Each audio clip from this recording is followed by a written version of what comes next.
Bonjour, nous sommes venus sur l'île de Ré pour essayer le Kia Sportage dans sa version hybride rechargeable. Par rapport à la version hybride simple de 230 chevaux que nous avions essayé il y a quelques semaines, cette déclinaison se veut un peu plus puissante, à 265 chevaux. Le groupe propulseur est conçu à partir du même moteur thermique, un bloc 1,6 litre de 180 chevaux, mais utilise une machine électrique plus puissante de 91 chevaux. Elle est alimentée par une batterie lithium polymère de 13,8 kWh, ce qui offre à cette voiture, selon Kia, une autonomie électrique de 70 km. Cette version est proposée de série en 4 roues motrices.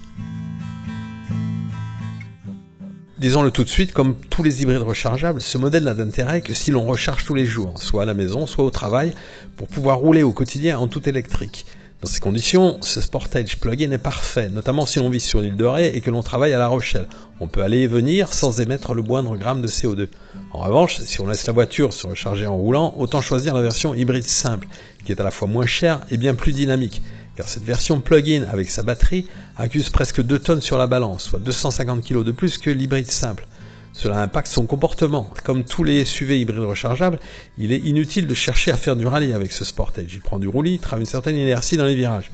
Mieux vous rouler de façon paisible, comme sur le pont de l'île de Ré limité à 80 km/h, car pour le reste, il s'avère confortable, affiche une bonne tenue de cap et reste relativement maniable en conduite urbaine.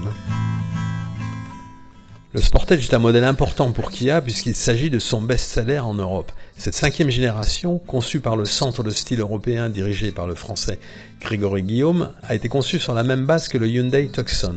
Il demeure un SUV compact long de 4,51 m qui s'offre un dessin très réussi, très avant-gardiste avec un profil sportif. Il dispose d'une face avant agressive avec une large calandre entourée de feux boomerang à LED à la façon de Mitsubishi Outlander. On peut le commander avec un toit noir pour accentuer son côté sportif. Le Sportage plaira également par son aménagement intérieur qui propose une qualité étonnante d'un niveau jamais atteint chez Kia. Comme sur l'EV6, on trouve sur la planche de bord une dalle incurvée garnie de 2 écrans contigus de 12,3 pouces.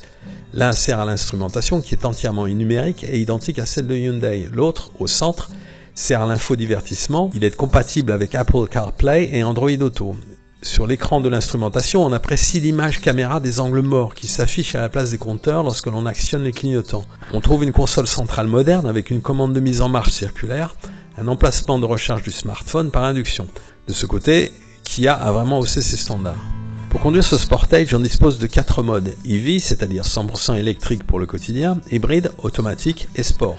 Sur un long parcours, le mode hybride nous est apparu comme le meilleur choix, de préférence à automatique, qui utilise longtemps l'énergie électrique et de ce fait vide assez vite la batterie. Le mode hybride gère assez bien les flux. Dans ces conditions, sans pratiquer d'éco-conduite, nous avons consommé 7,1 litres le premier jour de notre essai, un peu moins le lendemain, 6,1 litres, mais certains de nos confrères sont descendus à 5 litres. Rappelons que sur un parcours quotidien limité, on peut rouler de façon idéale en tout électrique. Il est dommage que l'on n'ait pas utilisé les palettes au volant pour régler la récupération d'énergie. Ici, elles sont réservées à la boîte de vitesse, ce qui sur un tel modèle ne sert pas à grand chose. On ne peut donc pas optimiser la récupération dans une descente de col par exemple. Par ailleurs, si l'on veut disposer de toute la puissance disponible, il faut passer en mode sport. Mais inutile d'en attendre quelque chose de renversant, ce Sportage accélère de 0 à 100 km/h en 8 secondes 2, soit rien d'exceptionnel. Enfin, un mode tout-terrain permet d'utiliser au mieux les 4 roues motrices, soit en neige, boue ou sable. Il est à noter que par rapport à la version hybride simple, le Sportage hybride rechargeable, à cause de la présence de la batterie, perd 47 litres de coffre pour un volume total de 540 litres, ce qui reste malgré tout à fait acceptable. Le réservoir, lui, perd 10 litres et ne propose donc que 42 litres. Ce modèle dispose d'un chargeur embarqué de 7,2 kW, mais recharger de 10 à 100% de capacité sur une prise domestique nécessite 5h27. Il vaut donc mieux investir dans une wallbox de 11 kW sur laquelle la même recharge ne prend que 1h45.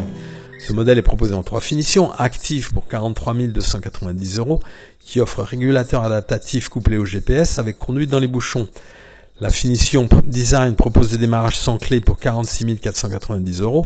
Enfin, la finition GT Line Premium pour 50 290 € offre entre autres le toit ouvrant panoramique, le haillon électrique, etc.